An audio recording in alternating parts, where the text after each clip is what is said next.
There was also some head coaching news that dropped along the way. Houston Dash also doing everyone a real solid and saying, "Hey, we're gonna let you all know that there's gonna be some head coach news coming your way." They put everybody on notice, and then they went ahead and made the announcement that Sam Laity is going to be the official head coach of the Houston Dash. And I gotta say, just off the bat, really like this move. Thought it's a good head coaching hire for the Dash. The Laura Harvey coaching tree, the branch grows again by one. Yeah. It's a big deal and a good pickup, right?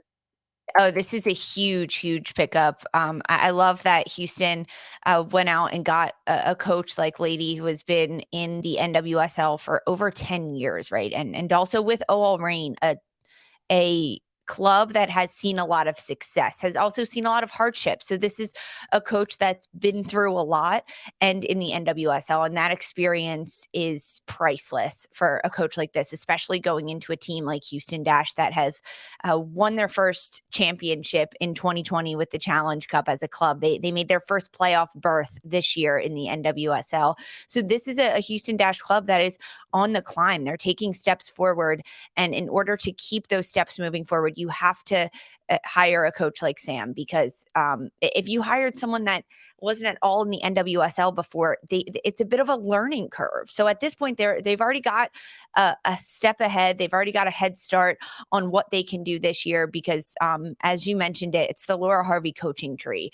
And in coaching, where your branch comes from is so crucial and important. And being under a coach like Laura Harvey has taught someone like Sam Laity so many things. Even after this announcement dropped, of course, Houston giving a big celebratory welcome as the fourth head coach in Houston Dash history. But then OL Reign also putting out something very personal and very sentimental on their social media for a coach like Sam. Whether it was players coming on and saying, "Hey, you've been here for 10 years and you changed, you made this game better, you made me better as a player." And then Laura Harvey just being so honest and vulnerable in wishing Sam the best of luck moving forward and how much she's going to miss him, but also how great it's going to be to play against him and play against a team like that. This is how the league grows and it continues Yeah. to evolve. And I'm really excited for Sam. I'm really, really excited Yeah. for Houston because they lost Juan Carlos Amaros to Gotham. And that was a coach that I was like, hey, this guy could be here for a bit. He could make changes. But now when I look at who they were able to get in Sam Laity, this is going to be really, really big for Houston. Yeah, I think it says. I mean, look, I think that's what people were looking at immediately. I think in this hire, the reaction from players that he has coached over the years, just out of Seattle, and their reaction to the news of him moving on to an official head coaching position, it was plentiful, right? I think that's what folks were looking at. I think it was a similar reaction to when Gotham did hire somebody like a Scott Mhm. Parkinson, someone who was also on the sidelines with Laura Harvey for a very, very long time. Um, all of the good energy around those types of hires.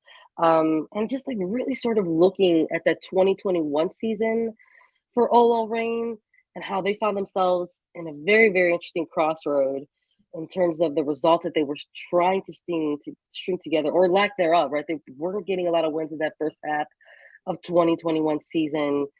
They made a move to get Harvey to return back with the franchise after terminating the CD from his head coaching position.